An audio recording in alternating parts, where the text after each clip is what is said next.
स्वागतम दोस्तों। सबसे पहले मैं आपसे 5 सवाल पूछूंगा। अगर आपके आंसर ज़्यादातर यस में निकलो, आपको ओवर थिंकिंग की बड़ी प्रॉब्लम है। सबसे पहला सवाल, क्या आप प्रेजेंट से ज़्यादा पास्ट या तो फिर फ्यूचर के थॉट्स में रहते हो? दूसरा सवाल, रात को भी जल्दी नींद नहीं आती just because of over thinking? तीसरा सवाल, हमेशा दिमाग में कुछ ना कुछ चलते रहता है भले सामने कुछ काम कर रहे हो फिर भी? चौथा सवाल, डिसीजन लेने में थोड़ी प्रॉब्लम होती है ओवर थिंकिंग के कारण? पांचवा सवाल, हमेशा कुछ ना कुछ दिमाग में चलने के कारण थोड़ा सा लेजीनेस जैसा फील करते हो? आप इन सब का आंसर कमेंट में भी दे सकते हैं। तो चलो अब देख लेते हैं कंटेंट प्लेट क्या क्या आज के वीडियो में हम देखने वाले हैं। सबसे पहले हम देखेंगे कि what is side effect of over thinking. फिर दूसरा हम देखेंगे 3 biggest reason of over thinking. फिर उसके बाद हम देखेंगे 5 best way to stop over thinking. और उसके बाद देखेंगे एकदम शॉक करने वाले 5 अमेजिंग ब्रेन फैक्ट। तो चलो वीडियो स्टार्ट करते हैं।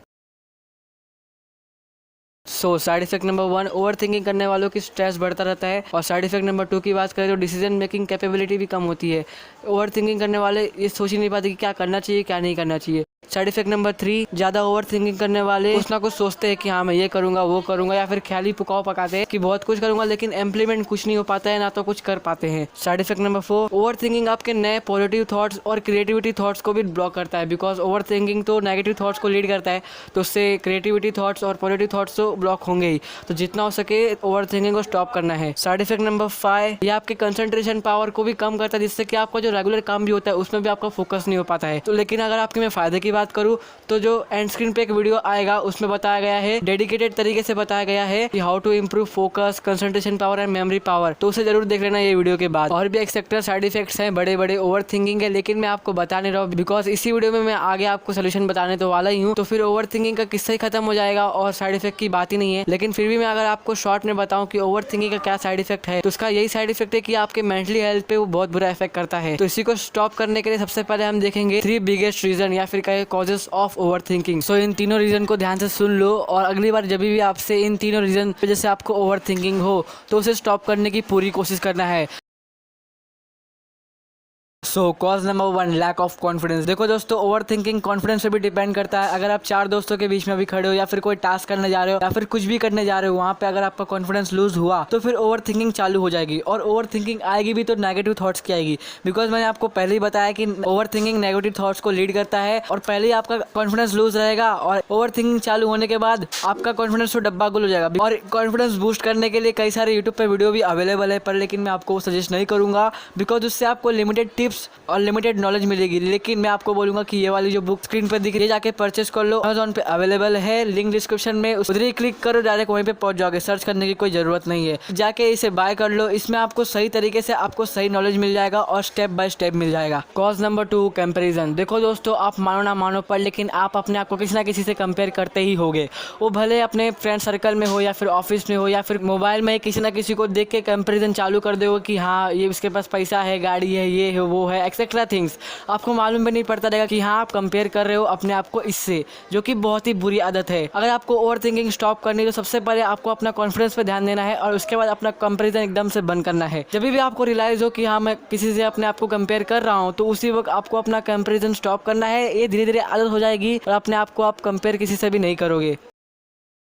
लाइव इन पास्ट और फ्यूचर मोर देन प्रेजेंट। मेरे कहने का मतलब ये है कि जो लोग ओवर थिंकिंग करते हैं उन्हें मालूम ही नहीं रहता कि कब वो ओवर थिंकिंग के फ्लो में बह गए और उनका टाइम वेस्ट कब हो गया ये मालूम ही नहीं होता है। या तो वो पास्ट की चीजें सोचेंगे या फिर वो फ्यूचर की चीजें सोचेंगे और वो भी फालतू चीजें सोचेंगे। पास्ट में भी ये सोचेंगे कि मैं काश इस सिचुएशन में मैं वो किया होता तो ऐसा होता, वो किया होता तो ऐसा होता, जो कि सोच के बिल्कुल भी फायदा नहीं है। या फिर फ्यूचर की चीजें में ये सोचेंगे कि मैं ऐसा करूंगा वैसा करूंगा, या फिर कभी कभार तो एकदम यूजलेस थिंग सोचेंगे जो कभी बिल्कुल हो नहीं सकता। तो ये सोच के भी बिल्कुल फायदा नहीं है। और पास्ट और फ्यूचर की चीजें सोच सोच के हम अपना प्रेजेंट का टाइम खराब कर देते हैं और अपना टाइम वेस्ट कर देते हैं, हमें मालूम ही नहीं पड़ता है। तो ये सब को स्टॉप करने के लिए जब भी आपको रियलाइज हो कि हाँ मैं ओवर थिंकिंग कर रहा हूँ तो उसी वक्त आपको अपने आप को स्टॉप करना है। पास्ट और फ्यूचर के बारे में सोचना बंद करना है, जो सामने काम कर रहे हो उस पर फोकस करना है।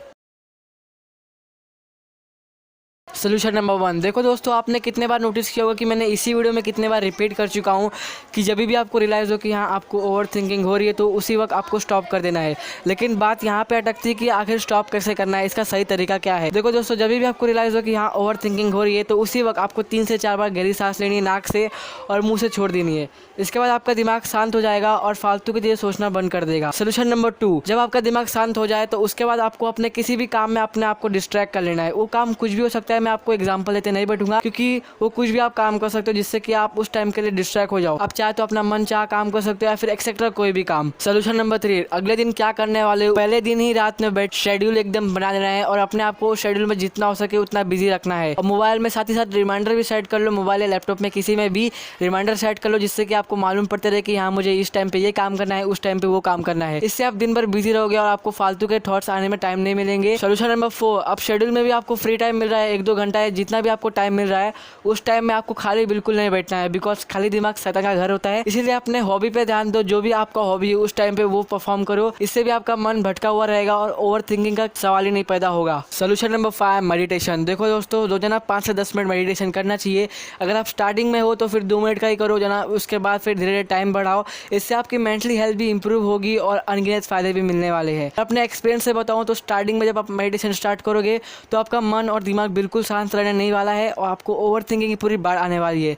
लेकिन डरना नहीं है, घबराना नहीं है, बिकॉज 1 हफ्ता ऐसा रहेगा, 2 हफ्ता ऐसा रहेगा, कंसिस्टेंसी के साथ करोगे तो आपका माइंड अपने कंट्रोल में आना चालू हो जाएगा और फिर ओवर थिंकिंग बिल्कुल नहीं आएगी। और इसके कई सारे वीडियो भी यूट्यूब पे अवेलेबल है, लेकिन मैं आपको सजेस्ट नहीं करूंगा क्योंकि मैंने आपको पहले रीजन बता चुका हूँ, लिमिटेड नॉलेज और टिप्स। अगर आपको सही तरीके से पूरा नॉलेज गेन करना है और सही वे में और स्टेप वाइज गेन करना है तो फिर जो स्क्रीन पे बुक दिख रही है वही बुक आप Amazon से भी परचेस कर सकते हो। लिंक डिस्क्रिप्शन में दिया गया है, उधर ही क्लिक करो, डायरेक्ट पहुंच जाओगे, सर्च करने की कोई जरूरत नहीं है। तो चलो आप देख लेते हैं 5 amazing and shocking brain facts जो आपको भी जान के बहुत मजा आएगा। फैक्ट नंबर 1, क्या आपको पता है इंसान एक दिन में 70,000 थॉट्स सोचता है और उनमें से 70% थॉट्स नेगेटिव होते हैं। फैक्ट नंबर 2, हमारे दिमाग की मेमोरी इन्फिनिट होती है, वो कभी भी कंप्यूटर की तरह ये नहीं बोलेगी कि मेमोरी फुल। फैक्ट नंबर 3, बचपन के कुछ साल हमें इसलिए याद नहीं होते बिकॉज उस टाइम पे हमारा हिप्पोकैम्पस इंप्रूव नहीं हुआ होता है, जो कि किसी भी चीज को याद करने के लिए जरूरी होता है। फैक्ट नंबर 4, जो बच्चे 5 साल की उम्र में 2 भाषाएं सीखना चालू कर देते हैं उनका ब्रेन स्ट्रक्चर थोड़ा चेंज हो जाता है। फैक्ट नंबर 5, क्या आपको पता है हमारा दिमाग 40 साल की उम्र तक बढ़ता है। और अगर आपको जानना है how to improve memory power, focus and concentration level तो लेफ्ट वाली वीडियो को देख लो,